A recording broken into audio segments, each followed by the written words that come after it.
Olá pessoal, mais uma aula de Química começando. Hoje nós vamos introduzir o estudo da química. Para isso a gente vai conhecer as propriedades gerais e as propriedades específicas da matéria. Vamos lá? Bom, a gente pode definir as propriedades gerais como aquelas propriedades observadas em todos os corpos. Lembrando que tudo que nós conhecemos é feito por matéria, né? Então, todo o corpo possui massa e possui volume. Essas são as chamadas propriedades gerais da matéria. Tá? A massa pode ser definida pela quantidade de matéria contida num corpo. A gente vai medir a massa utilizando o quilograma, que é a medida utilizada no sistema internacional. Então, vamos aqui a algumas relações. 1 quilograma contém 1000 gramas. 1 grama contém 1000 miligramas, né? E 1000 quilogramas contém 1 tonelada, tá certo? Então, quando a gente está com volume, com uma quantidade de matéria muito grande, a gente pode utilizar outras unidades, ou muito pequenas, né? A gente pode utilizar outras unidades.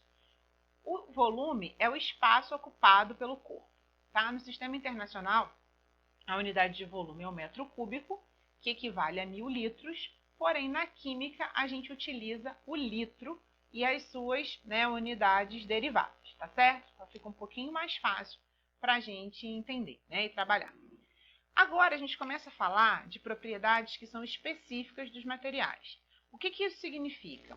São propriedades que são particulares de cada material, tá certo? Então a densidade é uma propriedade específica dos materiais. A densidade é a relação entre a massa do corpo e o volume por ele ocupado. A gente vai utilizar como equação matemática, para cálculo matemático da densidade, a gente vai utilizar D é igual a M de massa em gramas sobre volume em ml, em mililitros, tá certo? Então, densidade é igual a massa dividido pelo volume, já que é uma relação, e uma relação é sempre uma divisão na matemática, tá? Todas as vezes que eu falo de relação, eu estou falando da operação matemática da divisão, ok? Então, vamos observar aqui nessa tabela alguns valores específicos, né? Como eu falei para vocês, a densidade é uma propriedade específica da matéria. Então, a água doce, por exemplo, tem densidade igual a 1 grama por ml, ou seja, em 1 ml de água, eu acho 1 grama de água.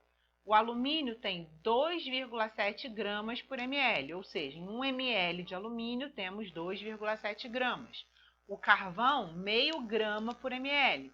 O diamante, 3,5 grama por ml. E o gelo, que é a água no estado sólido, 0,9 grama por ml.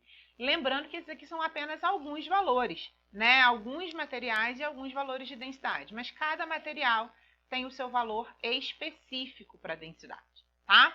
Então, vamos fazer aqui alguns exemplos. Vamos resolver alguns problemas para a gente entender melhor essa questão da densidade. Então, nós temos 3 líquidos, água, benzeno e clorofórmio, postos nessa proveta. E eles originam o seguinte aspecto. Então, eu tenho A, B e C, tá? A seguir, nós temos uma tabela com as densidades de cada líquido. A água tem 1 grama por centímetro cúbico, o benzeno tem 0,9 gramas por centímetro cúbico e o clorofórmio 1,53 gramas, certo? Baseando-se no seu conhecimento sobre densidade e nas informações dadas, tanto pelo esquema quanto pela tabela, quem são A, B e C? Como é que a gente pode saber? É só observar aqui, o líquido mais denso vai ocupar o fundo do recipiente, E assim sucessivamente, o menos denso vai ficar na superfície, tá? Então, como é que nós podemos responder a uma questão como essa, Então, olha lá, a gente tem aqui o A como sendo o benzeno, o B, a água, e o C, o clorofórmio.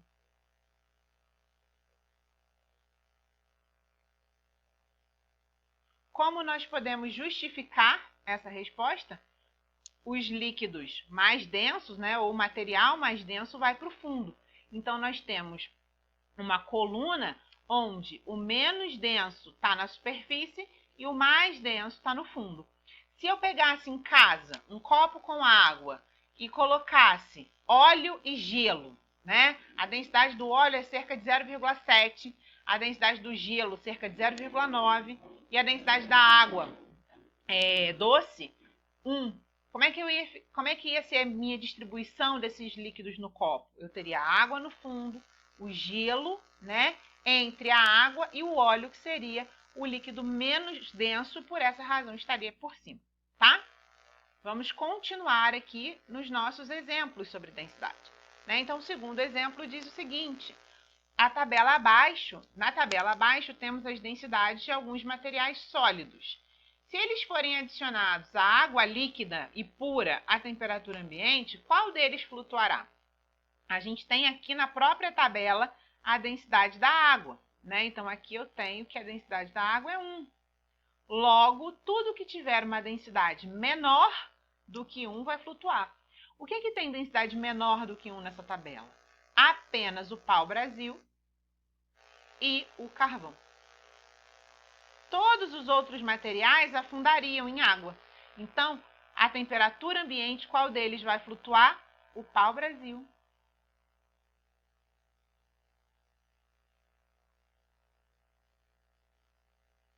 e o carvão.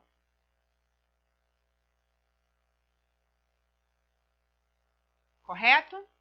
Dúvidas até aqui? Vocês estão conseguindo acompanhar? Mais um exercício para a gente poder entender. Esse agora demanda um pouco de conhecimento matemático, de cálculo matemático, né? Então, nós temos uma solução preparada, misturando-se 30 gramas de sal em 300 gramas de água. Então, a minha massa na solução é igual a 30 gramas mais 300 gramas, certo? A minha massa é igual a 330 gramas, tá? O volume da solução é igual a 300. V é igual a 300 ml, certo? A densidade dessa solução em gramas por ml será o quê? Então, nós sabemos que densidade é igual a massa divididos pelo volume. Nós temos massa? Temos 330. Temos volume? Temos 300. Se eu cortar aqui, ó, eu tenho 33 divididos por 30, que é igual a 1,1 gramas por ml. Então, a minha alternativa correta é a letra D. Certo? Tudo bem até aqui? Então, agora que a gente já entendeu um pouquinho dos conceitos de densidade, a gente pode, né, seguir para uma outra propriedade específica dos materiais, que é o ponto de fusão e o ponto de ebulição. O ponto de fusão é a temperatura constante em que um determinado material muda do estado sólido para o líquido ou muda do líquido para o sólido, tá? Nessa temperatura, eu vou ter a presença dos dois estados, tanto o sólido quanto o líquido.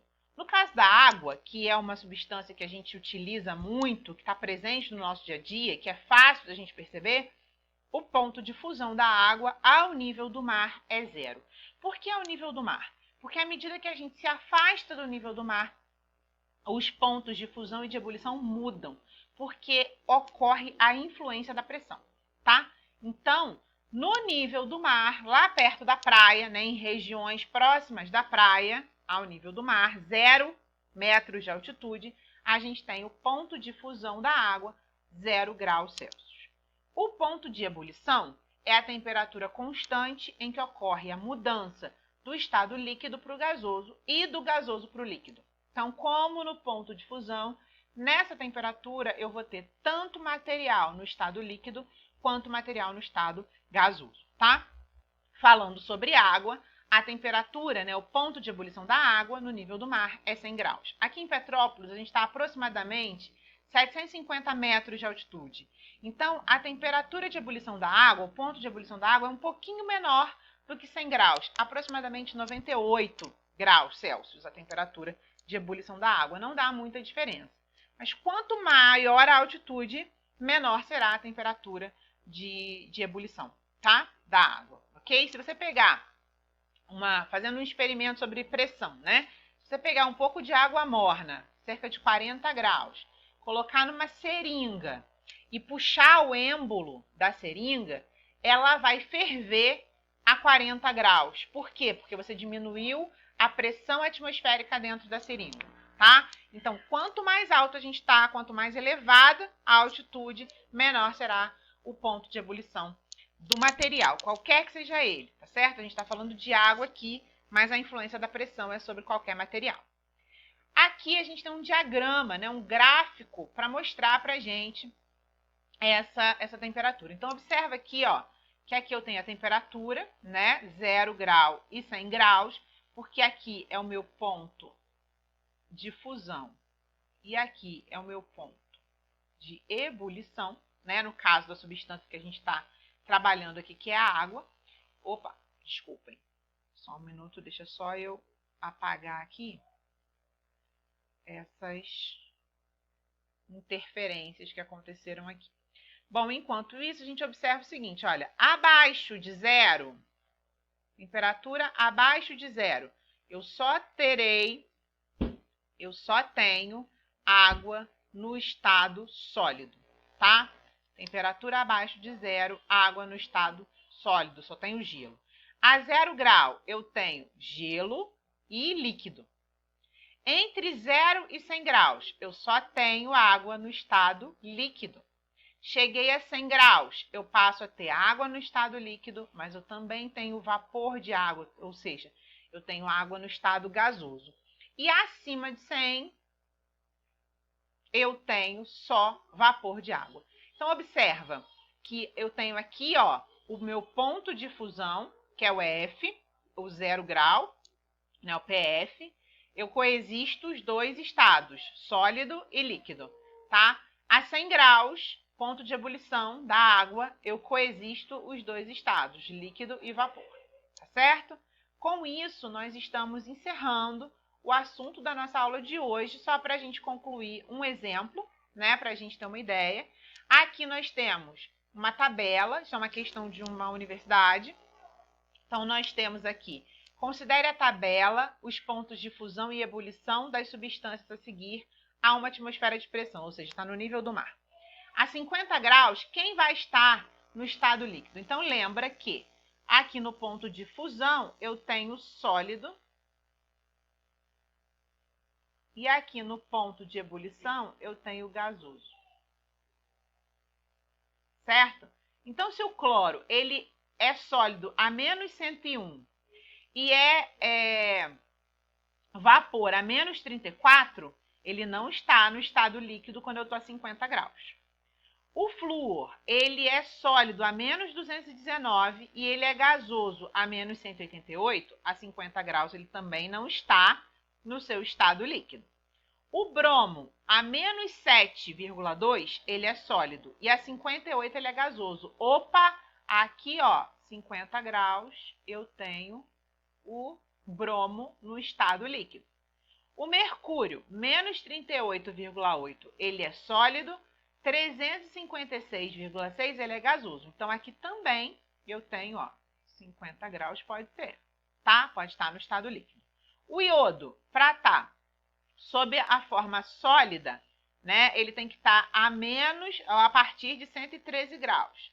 E o gasoso, 184. Então, o líquido tem que ser entre essas duas temperaturas, tá? Então, o que a gente tem que estar entre essas duas temperaturas? O bromo e o mercúrio, que é a nossa alternativa E. Então, apenas esses dois materiais estariam líquidos a 50 graus Celsius. Tudo bem, pessoal? Encerramos então a nossa aula de hoje. Nos vemos na próxima aula de química.